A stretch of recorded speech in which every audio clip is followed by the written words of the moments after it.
Hi everyone, Susie here from Minnesota, and I garden in a zone 4B, and I'm taking you on a September garden tour, and this will be my last garden tour. So it could get a little bit long. I might ramble a little bit, just kind of. Things are looking pretty good. We had 100-degree temps over Labor Day weekend, and then now this morning it was 43 degrees. It's a little brisk, and there is a breeze. So the bulbs are looking really good. Hydrangeas, they are starting to just pink up a little bit, really pretty. I'm not understanding why that bloom is so much bigger than the rest. But hey, if they are that size next year, that would be awesome. Caladiums are still looking okay, considering we dipped to the 40s, low 40s at night. We've got some nice temps coming up here, and then cool down next week, which is normal.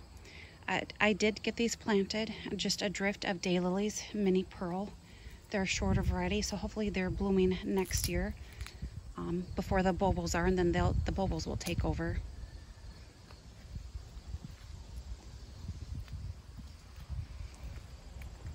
We are on a water restriction, so I can only water on odd days by hand, which I kind of have been doing from the start. I don't set up sprinklers. I just think it's kind of a waste of watering. So, and again, I really don't water a whole lot unless if it's something newly planted or trees and shrubs. The heuchera looks fantastic. Hopefully you can see the blooms coming through. I love that, especially when the sun hits it.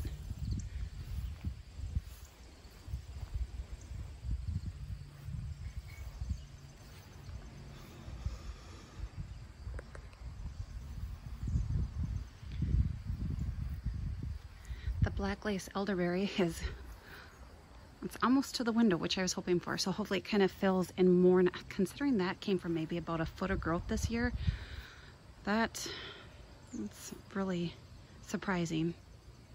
I'm very happy for that. Sun King Aralias putting out their blooms here, and they got really tall this year. They will only keep getting taller. I forgot to trim that tree shoot in there.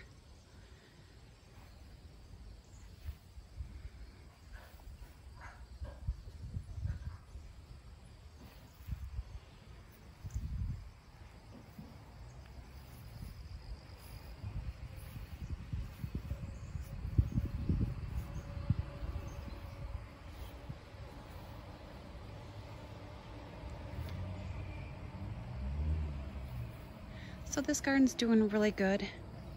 The only thing I've been watering in this garden are the roses and hydrangeas. Otherwise, none of this has been watered, I would say, since the end of June. So that's pretty good. And this is a well-drained area, so only time I really water things look like they're struggling. This garden's gonna definitely look different next year, just because the dianthus down here, Carthusianorum, is taller, so it's going to put off taller spikes, and then the rose campium in there. And then I have a lot of it. A lot of these are seeds I started this year.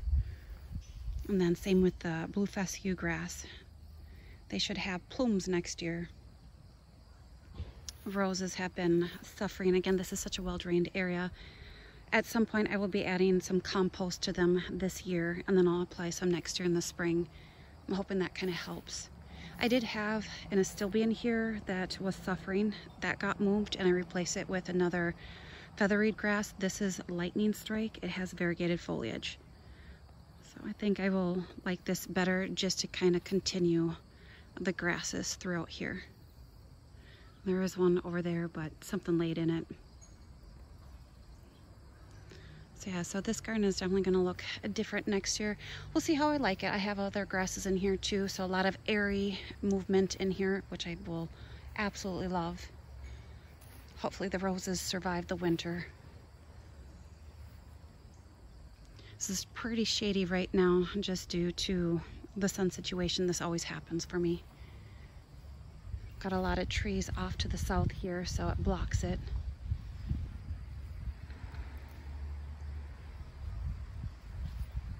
At some point I will try and figure out how to edge this. I don't know how I want to do it quite yet. I might just take it out a little bit so it's not quite a straight line, but I'm not going to do anything this year.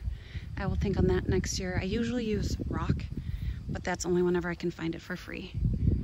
These hydrangeas are all cuttings of mine, so they look a little bit scraggly. So next year they'll get a pretty good hard prune and then go from there. I think she's barking at me. That's my dog. But yeah, they've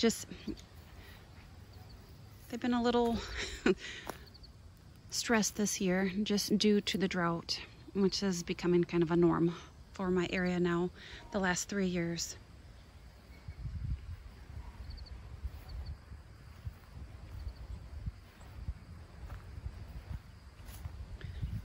Climbing roses here, I think it's above and beyond. Most are doing pretty good. This one's loving its life here, so it's good. And then the one over there, I'm just hoping they come back next year. So on that one too, again, this is just an area where you just need to be a little bit better about at least watering the roses. And the hydrangeas, they're cuttings of mine, so if they make it, fantastic. If not, I might go with more grasses over there. Curly Fries hosta looks tough. I do need to go in and deadhead, at least clean that up. But when we had those 100 degrees Labor Day, we had some high winds too that just dried everything up. So it wasn't humid. The only reason why I know that is because usually when it's humid, my hair frizzes. But it was so dry, and with 100 and no rain, that looked like that before. And with it being close to the end of the season, I'm okay with that. The pulmonaria looks fantastic, silver bouquet. I am thinking at some point in the future, maybe not next year, this might just end up being shrubs. I'll keep the honeysuckle, that's native, and then just go with shrubs back here. I don't know about hydrangeas just because it's so well drained over here. It would be a pain to keep them watered, and I don't set anything up on drip. So it's something where I might expand a little bit to accommodate for shrubs, but again, that's just kind of, I'll think about it next year, just depending on, hopefully, I got a little bit more budget for plants next year. But all in all, doing pretty good. Heucheras are doing good. They're short-lived, but that's okay. They were also seeds. I started most of them. I like to add some more purple to this area just for a little contrast.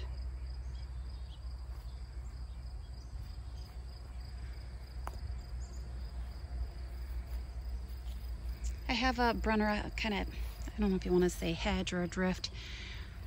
I think this is Queen of Diamonds. This is really pretty. I think this is Jack Frost. You can see that's a little, not quite so pretty. It's big, but I do like the color of that better.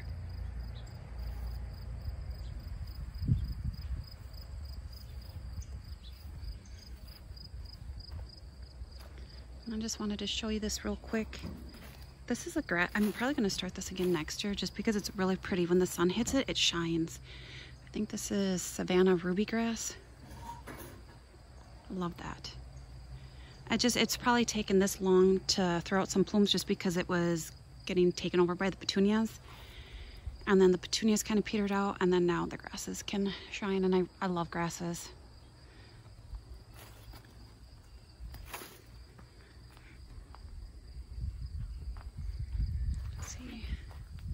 Over here, not too bad. The ferns are doing pretty good down here.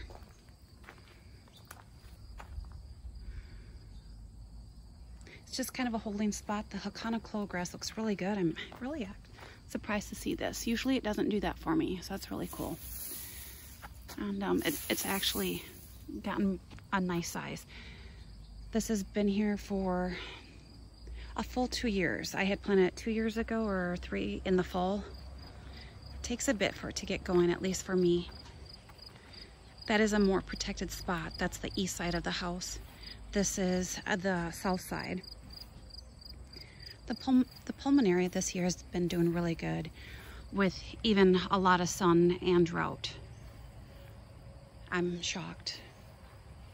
this grass is getting squished, but you can see this is also doing it, which is really cool.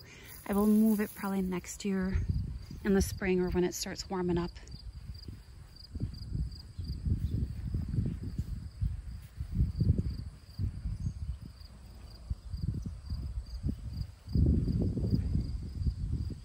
Almost got dive bombed by a bird. That was quick. So it's about 11 o'clock and you can just see where the sun is now. It's way to the south behind these trees.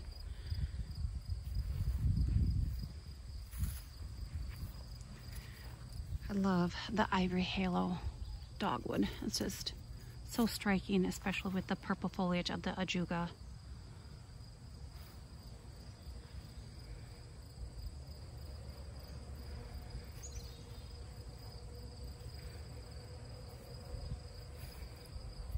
This is definitely one perennial that doesn't seem to mind drought for sure. I do have to trim up some of my hostas here, but I'm also slowing down.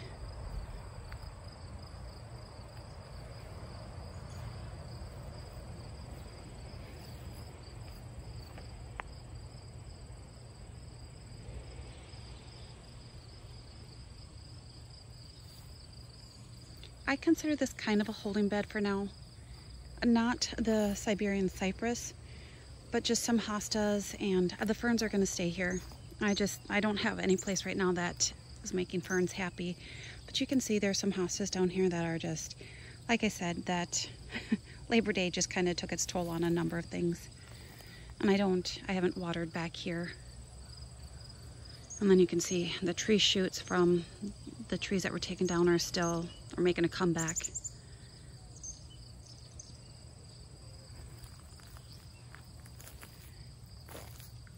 Some browning on here. This clematis here is Henryi. It's done really good and it's put on a huge amount of growth, which I just planted it this year. Normally clematis for me just sits there for like 2 years, but it even bloomed. It's a beautiful white bloom here, which I love because against the pine tree, it's so dark it's perfect. It's a nice contrast. So this is where I moved the astilbes, and that were just, well, you can see. So again, it's a holding spot. I am leaving all of that foliage, just otherwise I won't water back here. And this doesn't need to be watered every day. I would say about every 4 or 5 days, just because it's really shaded here. So this is a taller variety. I have 3 of them. I was able to split it, and then I have one back there that's a shorter, but a white one.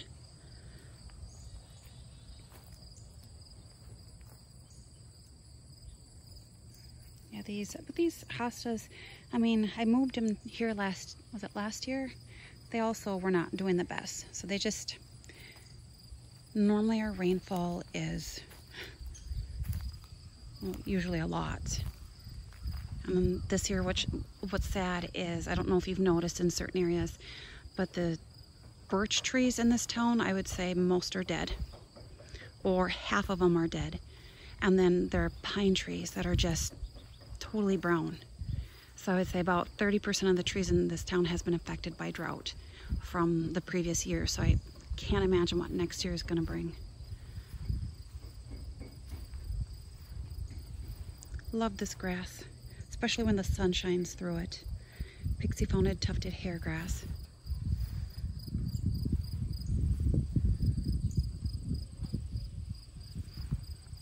So I did make some changes over here, not many. The white astilbe that was here, where I moved it to the back, I replaced it with the heuchera. This is marmalade, and it can take sun or shade. So it's colored up really nicely, and I think there'll be a nice contrast here with the lemony lace elderberry and then this fern, which is crested surf. Look at that, it's really cute. This was the one that's doing the best. And then that's just a grape hyacinth. And I know heucheras are short-lived for me, but at least it's a 50-50 chance of it coming back. And I don't plant annuals in my garden beds. I prefer to leave everything perennials if I can. I just kind of find that a waste of money. Another one here.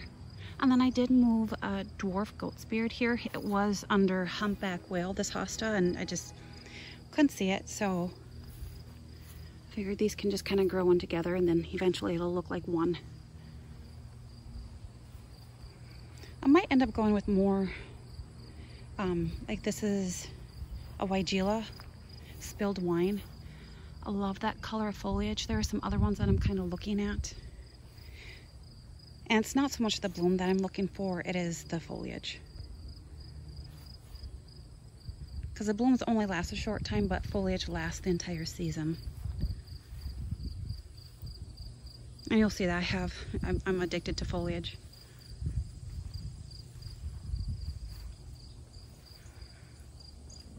I do need to add some more mulch here.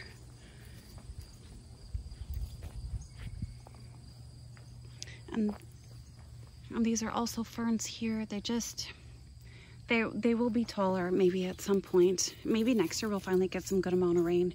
But this is an American Royal Fern, and this is hardy down to zone 2. So I was even thinking about moving these into containers, but I'm gonna give it another year.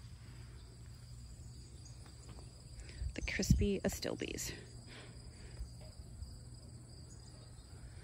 And then this honeysuckle has been probably the only thing that's been a constant in my garden, with low maintenance and putting off blooms here and there. Love it. I love the Annabelle hydrangea. So far this is my favorite. I have an incredible and that one. For some reason this is just lovely. So I have two. I have another Annabelle, and that's in where I have the gazebo. But I love the color. I might pick some of these because they're almost dry.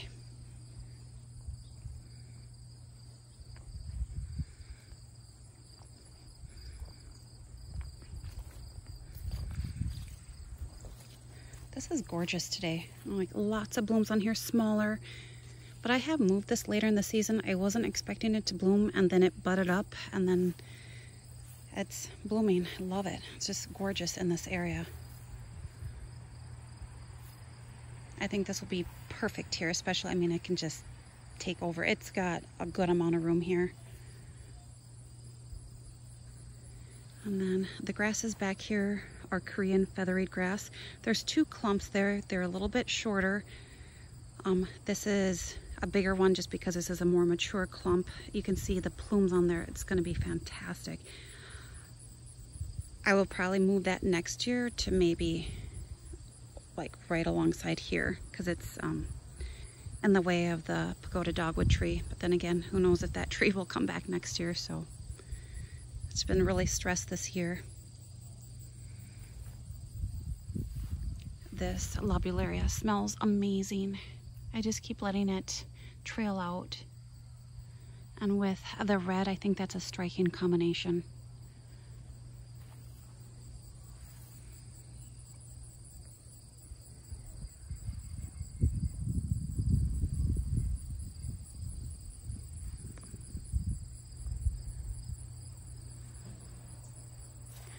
I just moved my jalapeno basket over here just to get a good amount of sun.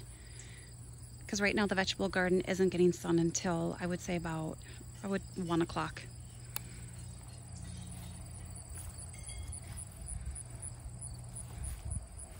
This is a Persicaria painter's palette. It's going to be getting some flowers here. Really dainty, but pollinators really do like it.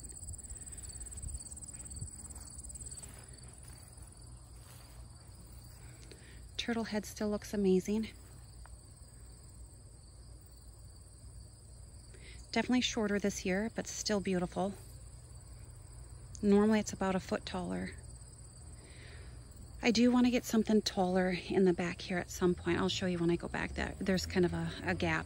I was pricing out hydrangea standards, and they're just too expensive, and I don't really think I want to go that route. I was thinking about maybe doing an annual, like the Mahogany Splendor Hibiscus there, but it get a little bit big because this is huge. It's gorgeous. That requires a lot of water.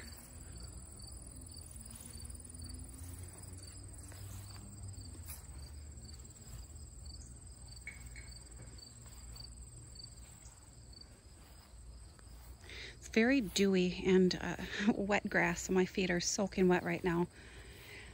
So this area I'm going to be working in, I'm hoping sometime this fall, and I'm going to try and smother out the creeping Jenny. I'm going to try and use cardboard, lots of mulch. I will be moving the daylilies back there, which are going to have to get moved because the Durvilla there will get big at some point. And I do have some hydrangeas.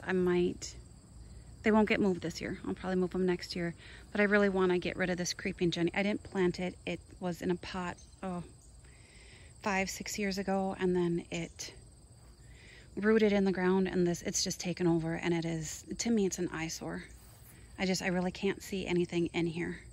So I've gone with mainly shrub. So I have nowhere to put the Nepeta. The thing is I'm not gonna put it on the curb for free because I don't want the creeping Jenny hitching a ride with this plant, because this is a battle that I would not want anyone else to deal with, because it is just all over. So it's atrocious. Probably my least favorite ground. I know there's a lot. I have a lot of them, but this is probably, I don't know, not loving that one. And then I can't wait to get mulch in here anyway. That'll definitely help with the water situation. I do have an autumn joy sedum. Oh, and there's a bee by me. I'm like, please don't land on me. Looks good. It's just, I know there were some other ones in there that got eaten up by the shrub here. I love it. The bees love it. So yeah, so I will get rid of that. There is a hardy geranium in here too. So maybe for the time being, I'm just going to mulch everything and then decide what I want to do next year. And this lotus vine, I just came and saw this. Look, I got some blooms. This is kind of a tricky plant to get to bloom just because it needs some cool in there. So obviously my wonky weather, it's liking. So I don't have many, but a few. But I need to tackle the vegetable garden at some point. Don't know when. It's kind of a nice little privacy hedge right now, but the zucchini is getting some powdery mildew really bad. Love the self-seeded verbena.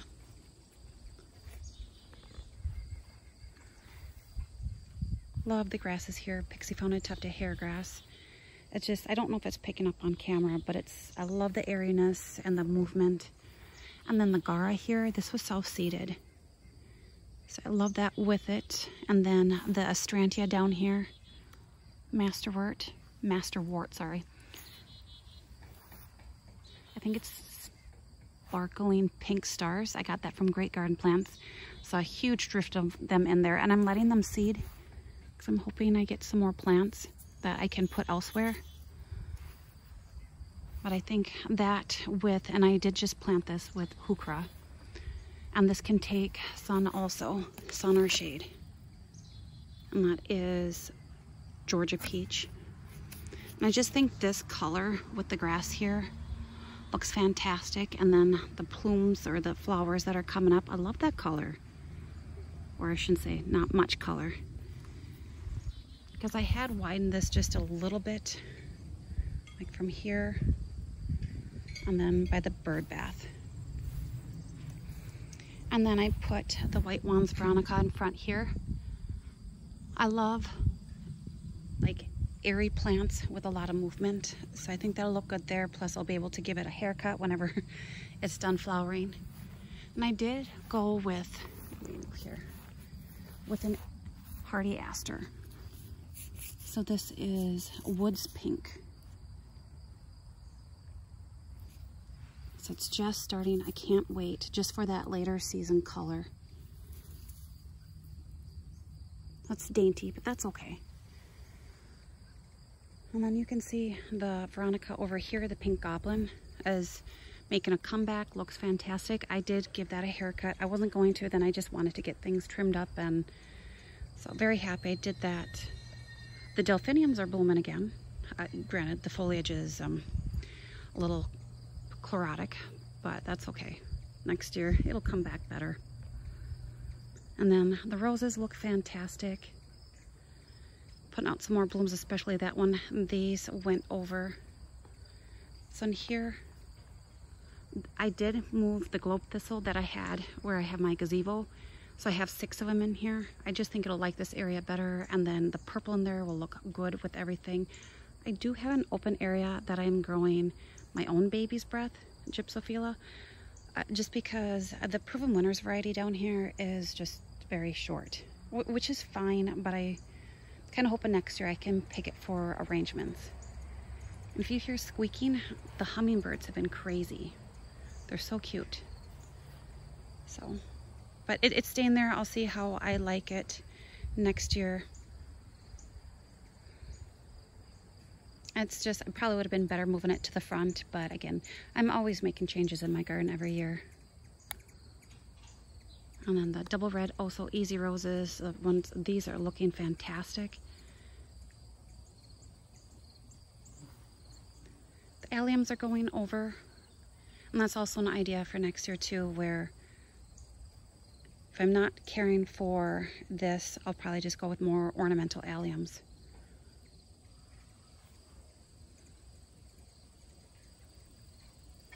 The phlox has been blooming nonstop. I didn't even go in there and deadhead it. I don't know the variety. It's just amazing. It is kind of a corally pink. So yeah, I love it. Probably my favorite phlox that I have. I only have 2 kinds, but and this one I did self-seed from this plant over here. But I did want to move this one, but where I was thinking about moving it to was back here, but I didn't want, I don't know. I don't want pink and red together, but yeah, it is. So I'll think about it, because I need more room here I have a fern peony that looks like crap. And then for the alliums too, because it's getting kind of squished. Love the lamb's ear. It collects the moisture in the morning and it looks absolutely brilliant. Grasshoppers have kind of slowed down. That's okay. Actually, everything has slowed down, which is nice. The bees are out. Lots and lots of bees. And then in this area, I edged this a little bit, but I did have a seedling from the hardy geranium here that I moved here that it can just fill in. So this plant right here you're seeing, this is an Ann Magnolia. I ordered it last year in the fall, and it came really dinky. And so I planted it here, and when I went to, of course, I read the reviews and the description, and in northern climates they say to plant magnolias in the spring, and then southern climates plant it in the fall. Well, I really wasn't expecting this to survive since I planted it in the fall. And it came back, I mean, not big, but I'm just surprised it came back. So I'm gonna leave it here, and I might move it next year in the spring somewhere else. I'm shocked. But then this also had a lot of snow on it, so that also insulates it.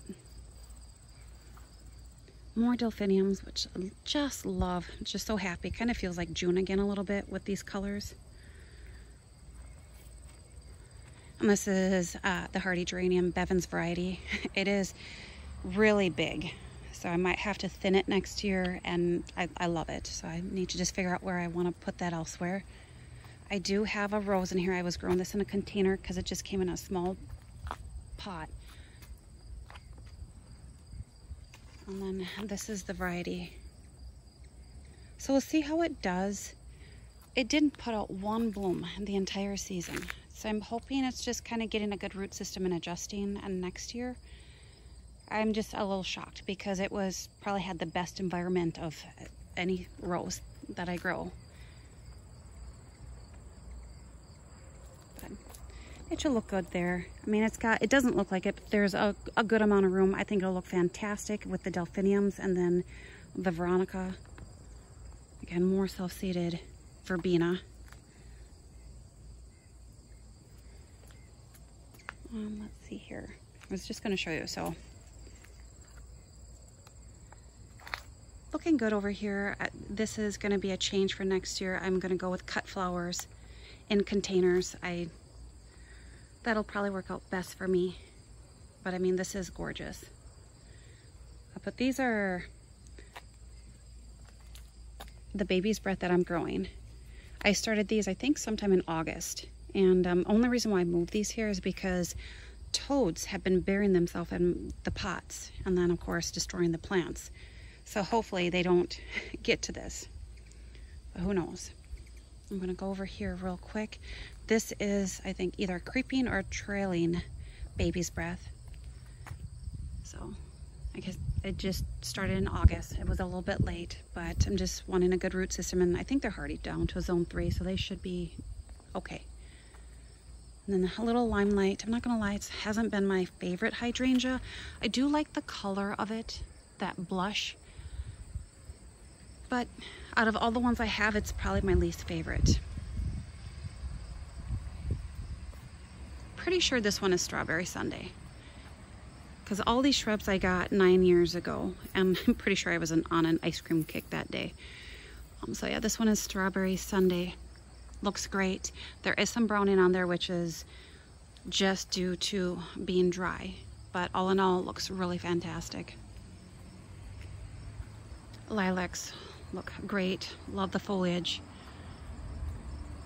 Pinky Winky, I love it. This actually is really pretty dried. Also, my niece dried some. And like I said, with the sun situation, this is now shaded. But otherwise, in June and July, well, May, June, July, it probably gets at least 10 hours of sun over here. This one is Vanilla Strawberry. So this one looks really good. Oh. That's one thing I have to be careful. The bees and wasps and everything are out pretty pretty strongly. And then this is just Limelight Prime right here, putting out some growth. Looks good.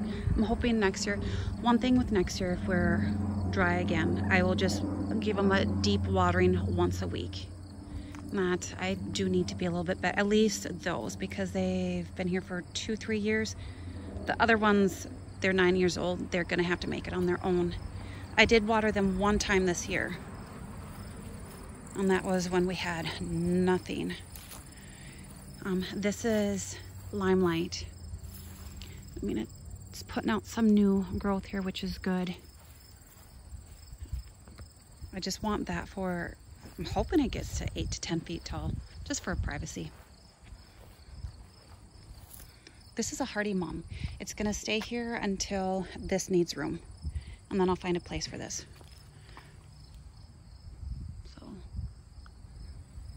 It doesn't look fantastic. It's been, I haven't watered it, so it's been really tough over there, even with the mulch.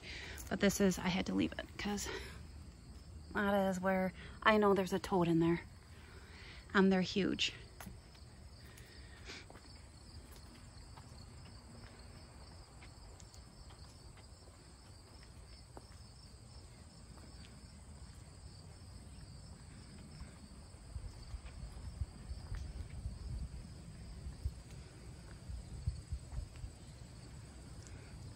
So you can see where the sun's at right now. It's probably about noon now. Oh my goodness. So this gets a good amount of sun now, probably until about 4 o'clock.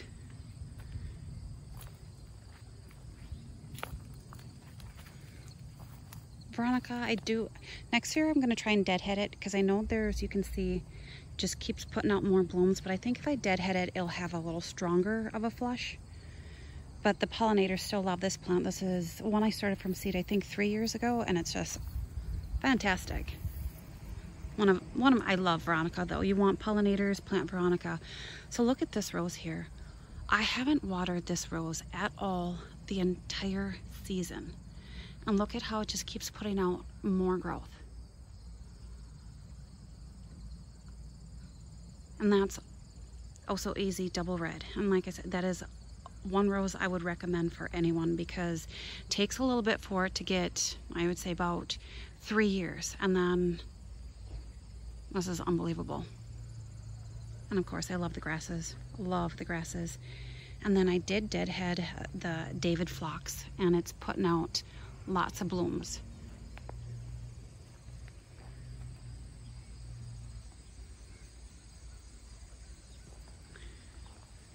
Next year I'll be better about deadheading this rose. It's a purple pavement rose. It has put out a lot of hips, but oh. Yeah, the hummingbirds like to perch on the arch over there, and then my tomato cages too. This is a self-seeded Borrelia Blue Lady, and it's self-seeded from last year. I love it. This is beautiful, along with the self-seeded salvia, which is really cool with the red and the kind of blue. Don't think it's picking up on camera. That sun at night, it's, if you want to say luminescent. I love the grasses though. This is just one of my favorite areas to look through. Carl Forrester. Delphinium here.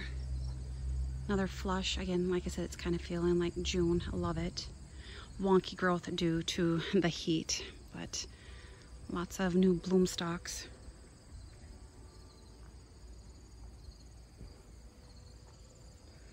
Let's see.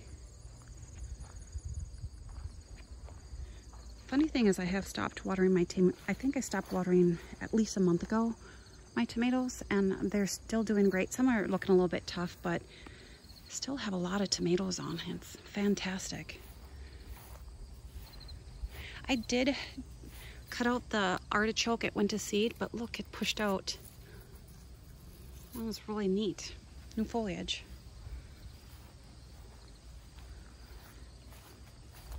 These are daylilies that I collected from seed last year, my own plants. And look, I'm hoping this amounts to something. Can't wait to see what color it's gonna be. It might be yellow, but who knows? I have a number of different, not a ton of different daylilies, but hopefully the bees got busy elsewhere and it's a different variety. That would be awesome. I love looking through the mahogany splendor hibiscus. Just an annual, it gets really tall. I hope this clematis comes back next year, because that will be pretty barren there if it does not. This is pink mink. That looks tough, but this is Vitticella Polish Spirit over here. If that one doesn't, then I'll just kind of wind the Vitticella over, because that's a aggressive grower. One of my favorites. Sun Kings look good back here, also putting out blooms. This is where I've got a pretty good hole here and something there tall. I like a small tree, but it has to tolerate wet soil, because when in the early spring, winter, it's the lowest spot, and it usually is pretty wet, and I don't want things to rot.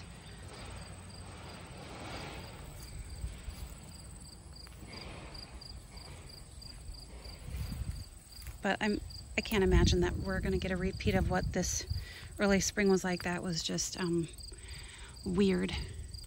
Ligularia, love it, the purple foliage. I don't like the blooms. And I don't think the self-seeds, but I just like it for the foliage. And then the Ajuga Fancy Finch looks great. And then this one, I'm pretty sure these are supposed to turn a color. This is Coralberry. So I'm hoping, but it keeps on putting out new. This is a no fuss shrub. I haven't done anything with this. This whole area back here was never watered this year. So I mean, some things you can definitely tell. And then other things you never know. Like this blue Arctic willow dwarf. Looks fantastic. Not very huge, but pulling through. I have creeping bellflower down here that I'm dealing with. It is an ongoing battle, but I just keep pulling it. Hopefully I weaken it. I don't really use many chemicals for anything, or I should say at all. Maybe just vinegar. So then, this is the Korean Japanese, or Korean featherweed grass, sorry, not Japanese. But it looks fantastic in the fall here.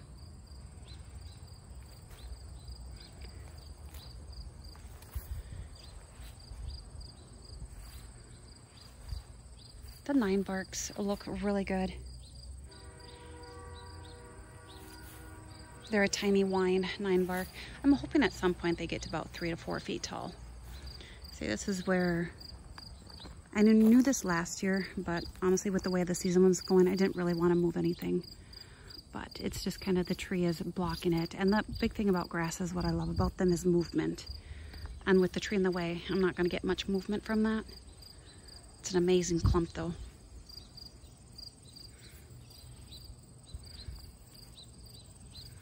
So yeah, and then here's another tiny wine 9 bark.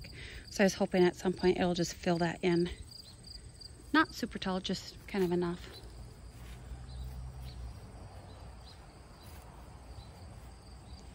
So here's where if I could find another, maybe not the pagoda dogwood. I know dogwoods can take more moisture. Put one here and just kind of, I think that'd be really pretty. Offer a little height there. This clematis is putting on some new growth. Avant-garde. I'm really happy to see that.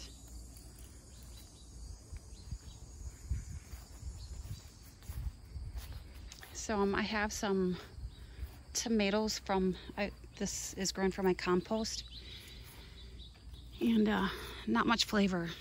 I'm like, so I don't know the variety. I had pink ping pong, and then I had aroma tomato, so maybe they cross-pollinated somehow, and I don't know. But yeah, and then when I cut inside, the inside wasn't the best. So maybe compost tomatoes aren't the way to go.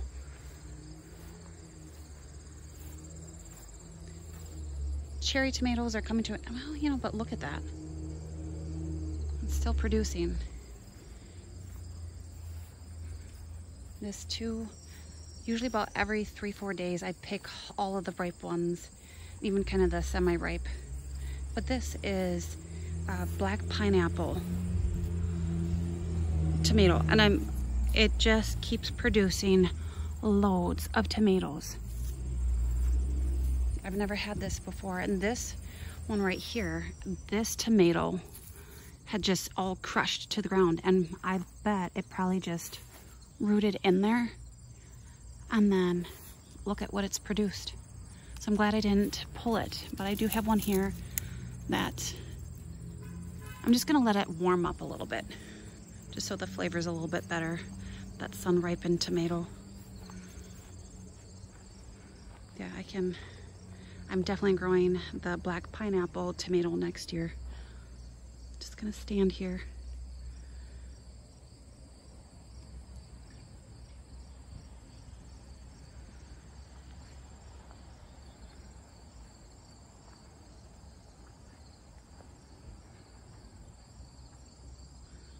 I can't wait to get this cleaned up. It'll be sad to clean it up, but it's just, there's just, holy cow, that's all I can say.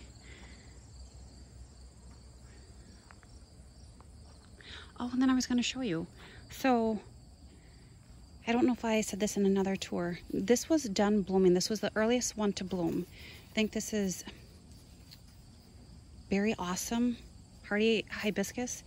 And so it was done blooming down here. And then also we got all that rain. Then it put out new growth, and it put out all new buds. And then look, I am going to get more blooms. I've always had my hardy hibiscus just set all their buds and then bloom, and that was it. So that is super cool. Hopefully it amounts to something before we get a freeze here, which is usually about beginning of October.